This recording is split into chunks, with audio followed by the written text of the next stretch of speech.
नमस्कार, आप देख रहे हैं तेज न्यूज। मैं हूं आपके साथ विनोद राजभर। आइए शुरू करते हैं खबरों का सिलसिला। इस खबर के प्रायोजक हैं ज्ञानदीप पब्लिक स्कूल, बासी जप्ती माफे, देवतपुर, आजमगढ़। सीबीएसई पैटर्न, पूर्णतः अंग्रेजी माध्यम, कक्षा नर्सरी से 12वीं तक विज्ञान और गणित सुविधाएं उपलब्ध हैं। स्वच्छ व शांत वातावरण, स्मार्ट क्लासेज, कंप्यूटर शिक्षा, वाहन की सुविधा उपलब्ध है। इसके साथ ही प्रशिक्षित शिक्षकों द्वारा शिक्षण कार्य संपादित होता है। अधिक जानकारी के लिए स्क्रीन पर दिख रहे नंबरों पर संपर्क करें। पूर्व विधानसभा प्रत्याशी रमेश चंद दुबे ने ग्रहण की सुभाषपा की सदस्यता। आजमगढ़ जिले के अतरौलिया स्थित मनोज मैरिज हॉल में अतरौलिया विधानसभा से कांग्रेस पार्टी के पूर्व प्रत्याशी रमेश चंद दुबे ने अपने तमाम समर्थकों के साथ सुहेलदेव भारतीय समाज पार्टी की सदस्यता ग्रहण की। बता दें कि कैबिनेट मंत्री ओम प्रकाश राजभर द्वारा लगातार सदस्यता अभियान चलाया जा रहा है। इसी कड़ी में सोमवार को मनोज मैरिज हॉल में सदस्यता अभियान के तहत कार्यक्रम का आयोजन किया गया। कार्यक्रम में बतौर मुख्य अतिथि सुहेलदेव भारतीय समाज पार्टी के राष्ट्रीय अध्यक्ष व उत्तर प्रदेश के पंचायती राज मंत्री ओम प्रकाश राजभर मौजूद रहे। ओम प्रकाश राजभर ने विधिवत मंत्रोच्चार के बीच कांग्रेस के युवा नेता एवं अतरौलिया विधानसभा के पूर्व प्रत्याशी रमेश चंद दुबे को अपने हजारों समर्थकों के साथ सुहेलदेव भारतीय पार्टी की सदस्यता ग्रहण कराई। इस दौरान उन्होंने कहा कि मुझे पार्टी द्वारा जो भी जिम्मेदारी दी गई है, मैं उसे पूरी निष्ठा और ईमानदारी के साथ निभाने का काम करूंगा। देवदूत वानर सेना के राष्ट्रीय अध्यक्ष रमेश चंद दुबे ने आगे बताया कि हम अपने संगठन के माध्यम से अब तक कुल 35 करोड़ रुपया लोगों के बीच स्वास्थ्य के उद्देश्य से मदद के रूप में पहुंचा चुके हैं। आगे भी हमारा संगठन काम करता रहेगा। पंचायती राज मंत्री ओम प्रकाश राजभर ने कहा कि आजमगढ़ में मैं सपा की गुंडई खत्म करने के लिए आया हूं। आगे के चुनाव में सपा के गढ़ को गढ़ ही बना दूंगा। देश व प्रदेश की सरकार गरीबों के लिए अनेक कल्याणकारी योजनाएं चला रही है, जिससे देश और प्रदेश का विकास हो रहा है। हम जनता के बीच में जाकर लोगों को सरकार की महत्वाकांक्षी योजनाओं के बारे में जागरूक कर रहे हैं। पूर्व जिला पंचायत सदस्य सत्येंद्र प्रताप सिंह और पिंटू ने सभी का आभार व्यक्त किया और कहा कि मंत्री ओम प्रकाश राजभर के विचारों से प्रभावित होकर मैंने सुभाषपा की सदस्यता ग्रहण की है। मैं आने वाले समय में पूरे तन मन से समाज की सेवा करूंगा और ओम प्रकाश राजभर जी के कंधे से कंधा मिलाकर चलूंगा। समाज सेवी सूर्य प्रकाश दुबे ने भी आगंतुकों का आभार व्यक्त किया और इसी के साथ उन्होंने भी अपने तमाम समर्थकों के साथ सुभाषपा की सदस्यता ग्रहण की। इस कार्यक्रम में मुख्य रूप से अजय अकेला, गणेश दत्त दुबे, अशोक चौबे, सत्येंद्र प्रताप सिंह, पिंटू, सूर्य प्रकाश दुबे, दुर्गेश, सर्वेश मिश्रा, सर्वेश चौबे, पंकज चौबे, सौरभ द्विवेदी सहित तमाम लोगों ने सुहेलदेव भारतीय समाज पार्टी की सदस्यता ग्रहण की। भैया, मैं सत्येंद्र प्रताप सिंह और पिंटू सिंह, ग्राम सभा जमोट बेलवाई, ब्लॉक पवई। मैं पूर्व जिला पंचायत पवई से रहा और वहाँ कभी कोई सर्वर जिला पंचायत नहीं रहा। 40 साल का हमने रिकॉर्ड तोड़ा था।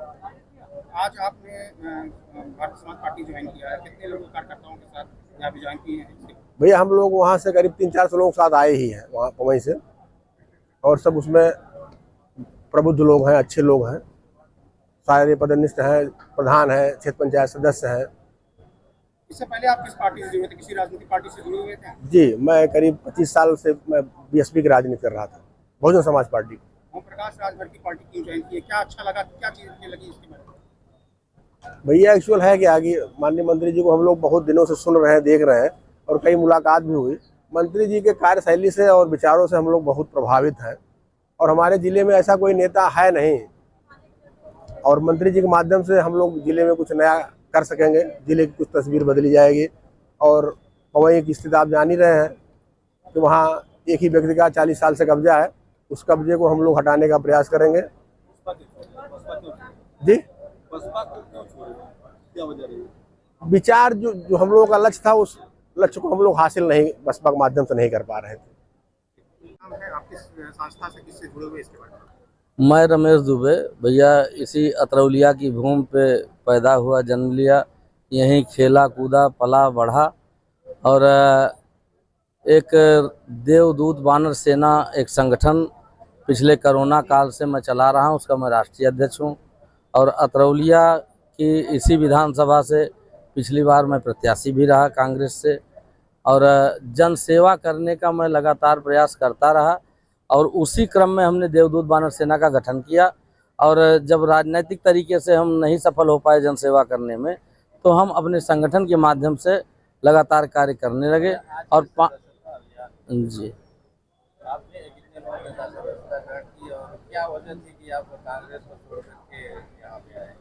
कांग्रेस भी एक बड़ी पार्टी है। हाँ, पहले तो सदस्यता बता दें। लगभग आप जान लीजिए इतने गंभीर मौसम में भी हजारों से अधिक लोगों ने सदस्यता ग्रहण किया हमारे साथ, जिसमें हमारे परम सहयोगी सत्येंद्र प्रताप सिंह पिंटू सिंह जी जिला पंचायत सदस्य रहे, सूर्य प्रकाश दुबे जी वरिष्ठ समाज सेवी हैं, ये सभी लोग, और इनके साथ साथ करीब हजारों लोगों ने सदस्यता ग्रहण किया।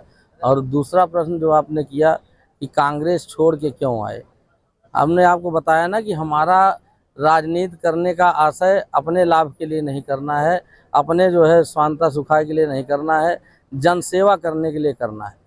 उसकी तलाश में मैं लगातार लगा रहा और मुझे कहीं से कांग्रेस के द्वारा कोई समर्थन नहीं मिला जनसेवा के कार्यों में। आपको इस पार्टी के लिए कैसे लगा कि प्रकाश राजभर की पार्टी में जुड़ना चाहिए, इसके बारे में?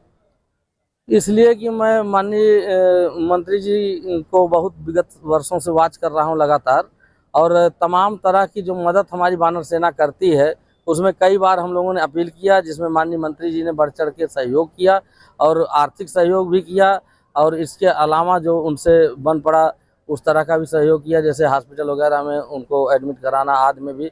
तो हमें लगा कि इनका जो उद्देश्य और इनकी जो मानसिकता, इनकी जो सोच है वो हम लोगों से मिलती है, और इनको लेकर के इनके साथ हम आकर के समाज सेवा मजबूती से कर पाएंगे। उस असहाय गरीब और आखिरी पायदान पे खड़े आदमी की सेवा मजबूती से कर सकेंगे। आपके आने से भाजपा पार्टी कितनी मजबूत नजर आ रही है? कि आपको कैसा लग रहा है इस समय जुड़ने पे और पार्टी में? हमें देखिए, चूँकि ईश्वर की कृपा से मुझे तो लगता है माननीय ओम प्रकाश राजभर जी एक दिव्य पुरुष के रूप में यहाँ आए हैं, और अतरौलिया की इस भूमि पर जैसे अहिल्या की तरह लोग प्रतीक्षारत थे कि कौन आएगा, कब उद्धार होगा, उसी प्रकार से जो है आपने यहाँ आके पदार्पण किया, और इनके आने से लोगों में वही उम्मीद जगी है कि यहाँ जो फैला हुआ घना अंधेरा है वो दूर होगा, और हमें भी पूर्ण उम्मीद है कि हम माननीय जी के साथ मिलकर के इस अंधेरे को छाट पाएंगे। इस तरह के झूठे जो दुष्प्रचार करके और लोगों का शोषण जो लोग करते हैं उनको हम रोक पाएंगे, और शोषित लोगों की रक्षा सुरक्षा और उनको जो है आगे बढ़ा पाएंगे। भाई रमेश चंद्र दुबे जी के नेतृत्व में सदस्यता कार्यक्रम का आयोजन था। आपके सामने आपने देखा कि आज सैकड़ों लोगों ने भाई रमेश चंद्र दुबे जी के नेतृत्व में पार्टी ज्वाइन किया है, और इनके ज्वाइन करने से आजमगढ़ ही नहीं बल्कि पूरे देश में पार्टी को बल मिलेगा, क्योंकि इनकी एक बड़ी सेना है, वानर सेना, और बड़ी ताकतवर सेना है। अभी वो उसको बहुत कम लोग जानते हैं, और हम अच्छी तरह हमारा संपर्क उस सेना के साथ है। तो दोनों लोगों की ताकत मिल करके हम लोग जो गीता में कृष्ण भगवान ने कहा है गरीबों की सेवा ईश्वर से बड़ी सेवा है, हम लोग उस दिशा में काफ़ी आगे बढ़ेंगे।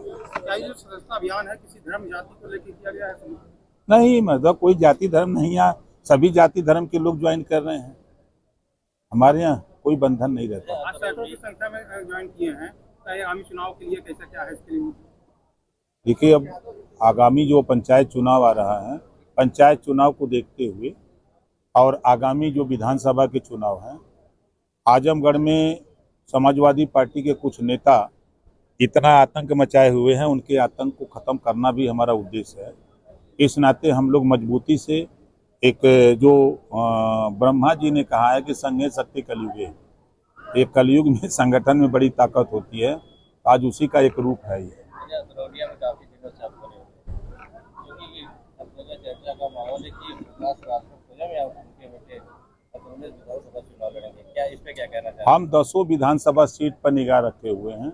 हमारा जो एनडीए गठबंधन है, हम यहाँ 10 सीट जीतने के लिए काम कर रहे हैं। जो सदस्य ये हैं उनको किसी पार्टी में कोई जिम्मेदारी, कोई पद? बिल्कुल जिम्मेदारी हमारे राजकुमार गुप्ता जी हैं, राष्ट्रीय महासचिव, और आज ही हमको अंदाजे कि वो उनकी घोषणा हो जाएगी।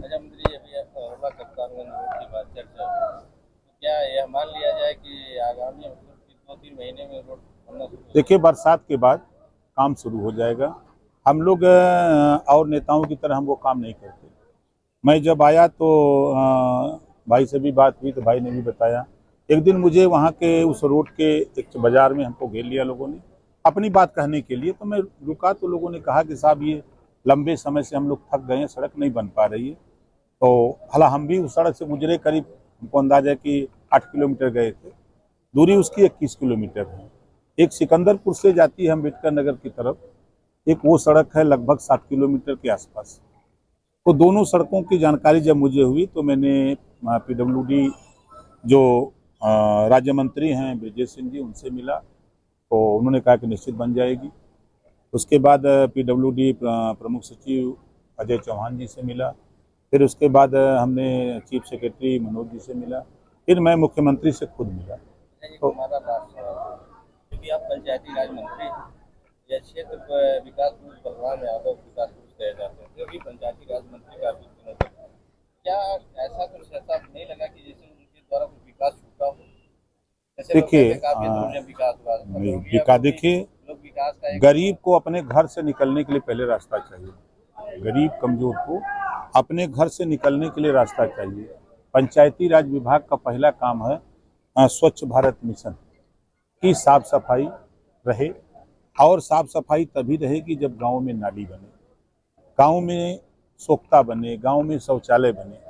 आज आप बताइए कि जितनी तेजी से शौचालय का काम मोदी जी के नेतृत्व में और यूपी में योगी जी के नेतृत्व में पूरे प्रदेश में शौचालय का निर्माण हुआ, क्या इसके पहले हुआ था?